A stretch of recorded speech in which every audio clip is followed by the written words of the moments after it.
Okay guys, this is part 2 of a series of setting up my new rotary table, the new Vevor rotary table 8-inch.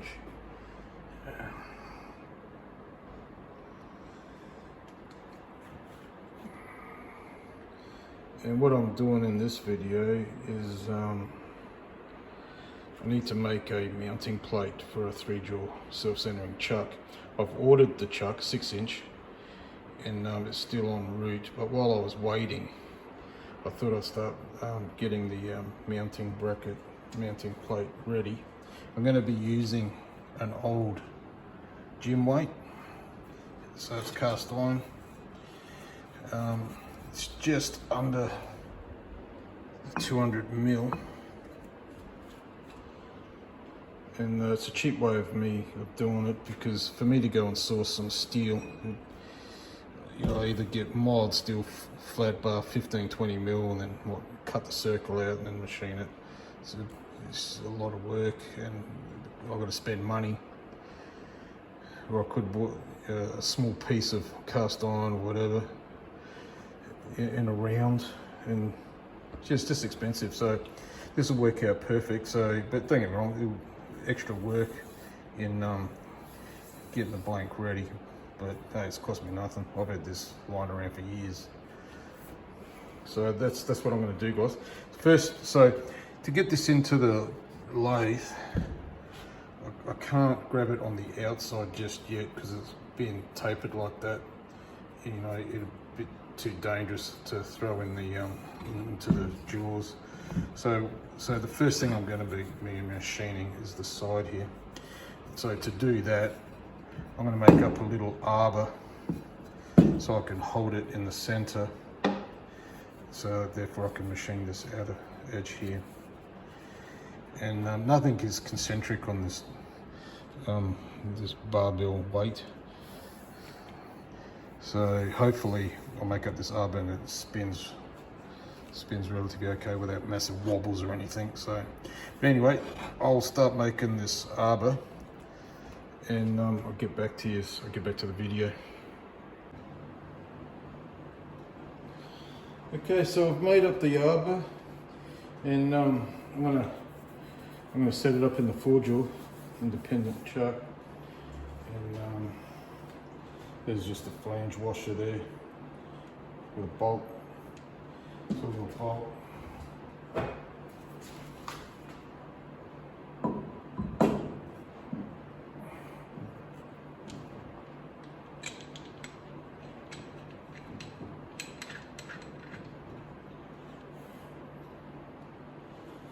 Just go get my spanner, tighten that up.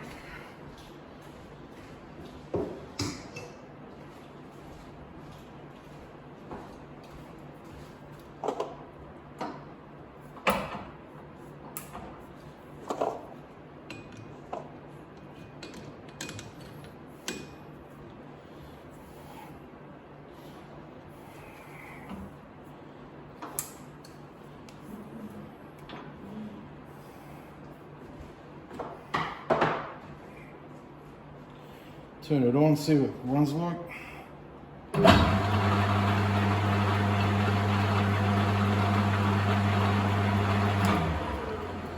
It's got a bit of wobble in that, but that was to be expected. Just see if I can do it a bit better.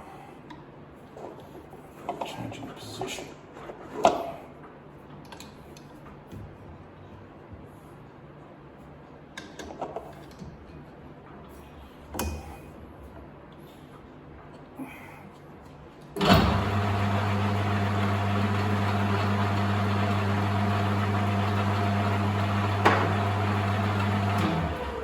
It's probably the best I'm going to get. To be honest, it's not as bad as what I thought it could have been.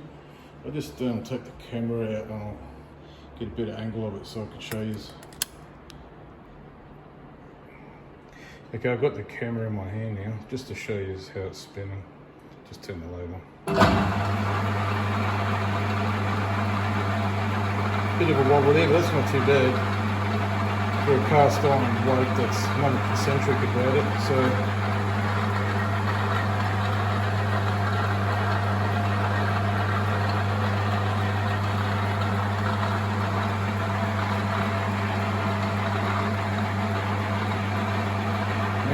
get the label set up, start making the cut on that, on the outer edge there, and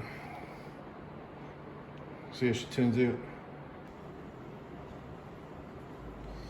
Okay, all ready to get started. Just going to take it easy because, like I said, it's way out of round here, so I'm just going to take it very easy.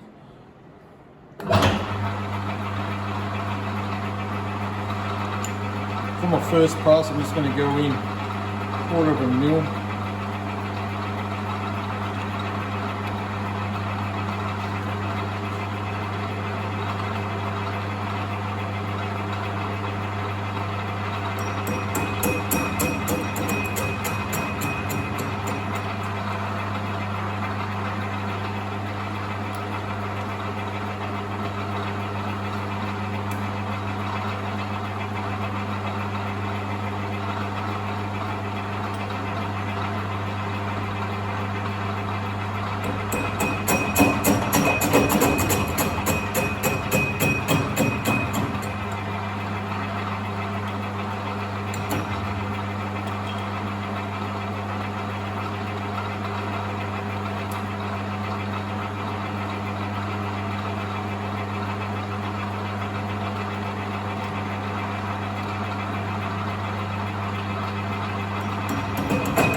I want to slow it down a bit.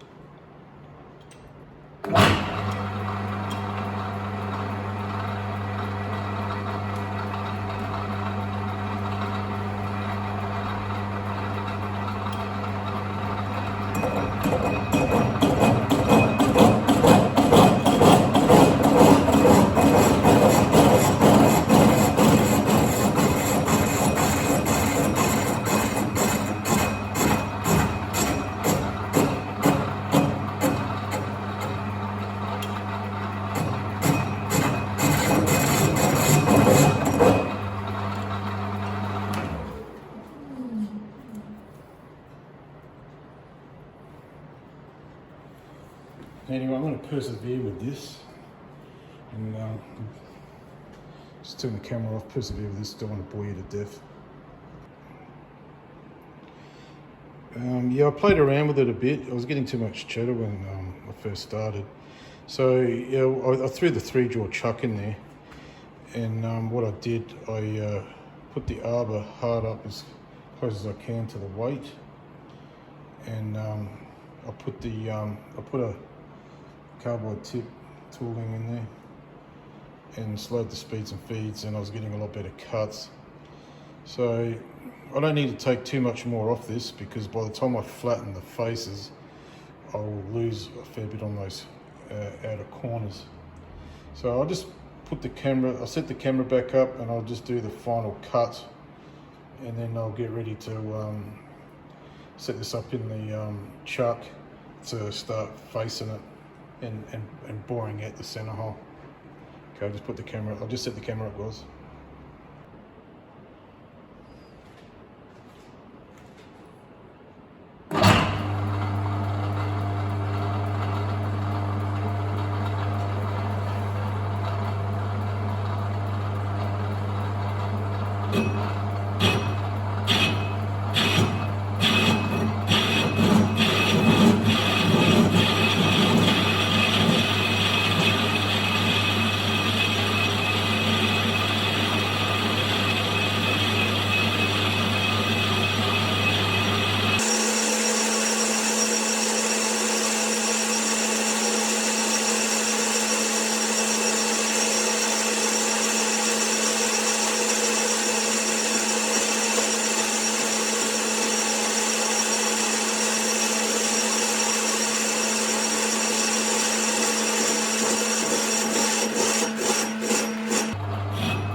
Okay, so it's a pretty good cut, and that there's nice and parallel now, so it'll be quite safe to put in the chuck on the outer edge here, so then I can start facing it. So I'll turn the camera off, get it all reset up. I'll put it back into the 4-jaw chuck because it's a good size diameter there, and this is only a 6-inch chuck, and this is close to 8-inch. So my 4-inch, so assuming that's 8-inch, so I'll chuck that back in there and set it all up, and we'll start facing it. Got it all set up now in the 4-jaw chuck. Just get that round to 0. It's a little bit, the needle's a bit bouncy, but she's running pretty true.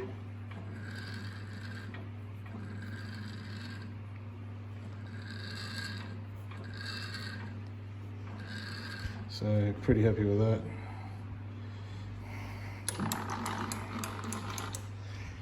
So there she is. We're going to start facing that. It's going to take a fair bit.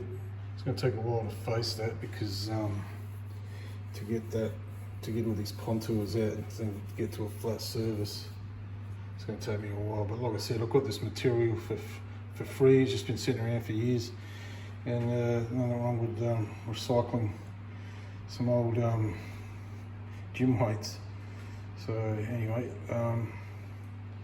just put this camera down and start getting ready for facing it.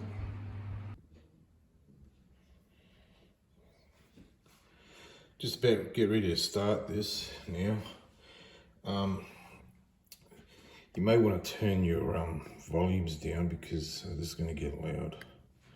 I've got the camera up very close. I've got the camera set up on the crosslight. So yeah, it's going to get very loud. Okay, so let's get started.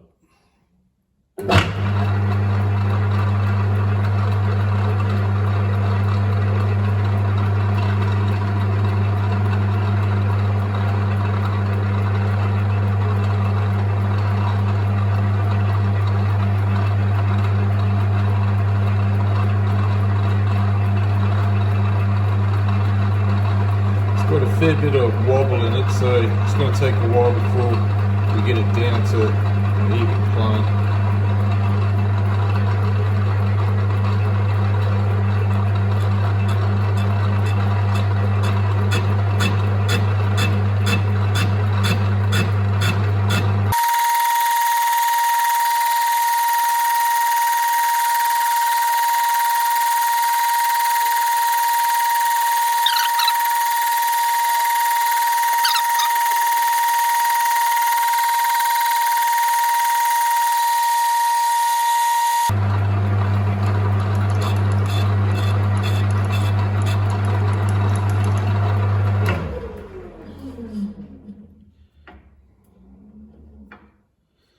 Yes, it's going to take a bit of time. Just wind it in. I'll go in 1/2 mil.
too bad, so I'll probably stick with that speed.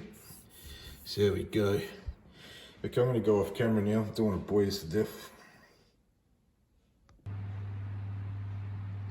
Okay, so I've been at this for about 20 minutes and I've got it down to there. I've stuck with that speed that I last let you at. It's roughly 300 RPM, and I'll just keep going in at 0.5 mil at a time. So I'm not pushing it, not going hard, but yeah, it's taking a bit of work, taking a little bit of time, and like I said, I've been at it for like 20 minutes. So, but making some progress, slowly getting down to where it's all constant material. So I've probably got about another 4 cuts to go. So I'll turn the camera off in a minute, but I'll just get this next cut started.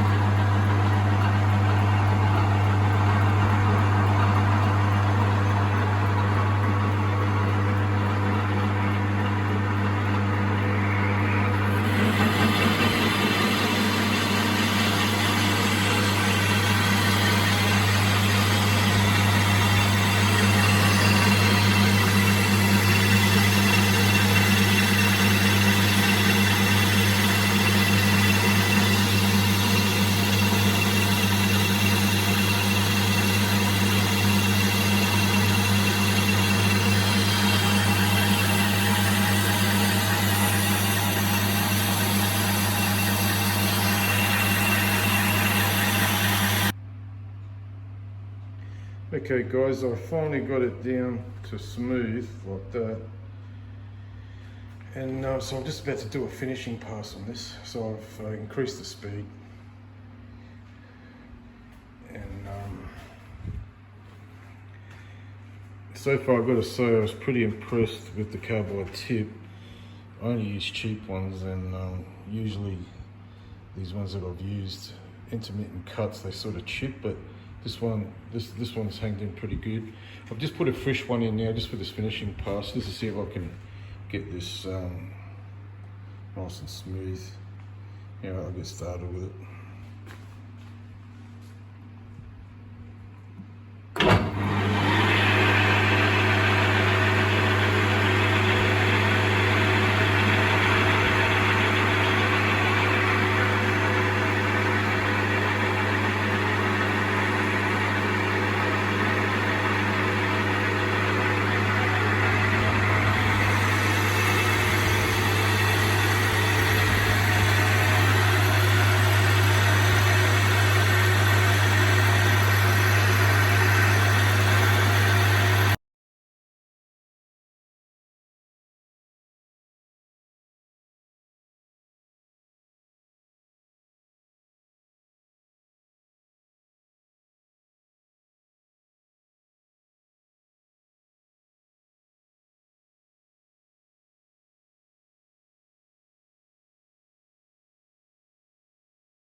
Yeah, she feels pretty good. I'm happy with that. Okay, there's a fair bit of work there, but like I said from the beginning, saved myself a bit of money. Anyway, I'll clean up my lathe and I'll get ready to, I want to bore this hole out. I'm still waiting on the 3-jaw chuck to arrive, but looking at the specs, it's got an opening of about 45 mil, so I'm just going to bore this hole out to about 45, maybe 50 mil. So I'll just get ready to set up to do that, and I'll get back to you then. I've already bored it a few passes. Just trying to do some stuff here with the camera. I just wasn't happy with the shots, so I'm trying from this angle now. So let's see how this goes. I've upped the speed a little bit because now we're working on a tighter diameter. Up the speed a bit. So this just continuing.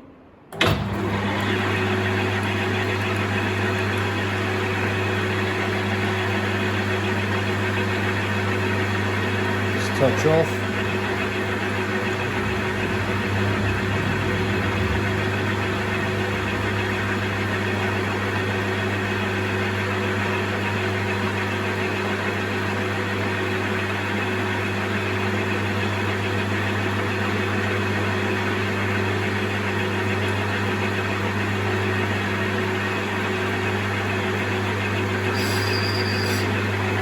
Oh, just touched off. I'm going to go 1/2 mil cuts. 1/2 mil off the radius, so that'll be a 1 meter total of the diameter.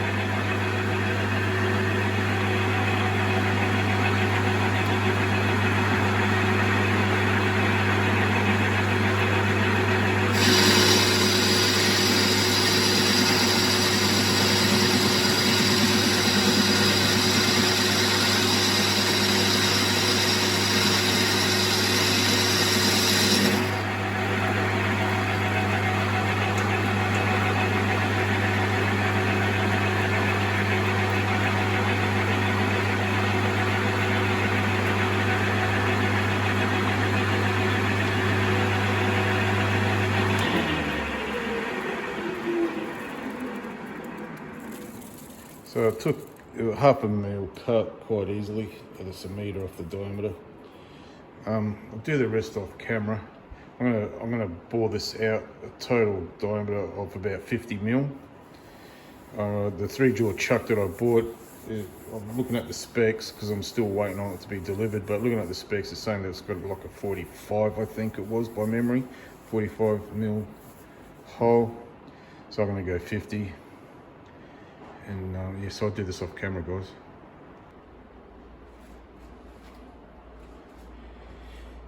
Okay, I've gone as far as I can go with this now because I'm still waiting on the chuck to be delivered.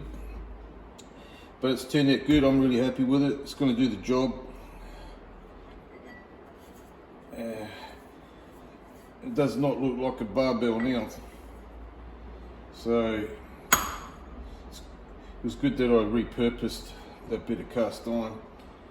And so yeah, if you ever come across the cast iron weights, you know, like flea markets or garage sales, they're worth grabbing. You just never know when you might need it. Because that would have been expensive, but because like 200 mil diameter, you go buy those as a piece of steel and get them to cut you just a little slither of it. That's not going to be cheap. And then you still got to machine it on 3 sides, do your hole. So I spent about 4 hours on this, and yeah, there's a fair bit of time there. I get that. So it's all about priorities. For me, you know, I didn't mind spending 4 hours mucking around with it on the lathe. So anyway, I'm going to end the video now, and I'll end up finishing this and mounting the chuck in part 3. So until then, see you later, guys. Any comments, just leave them down the bottom there. Okay, bye.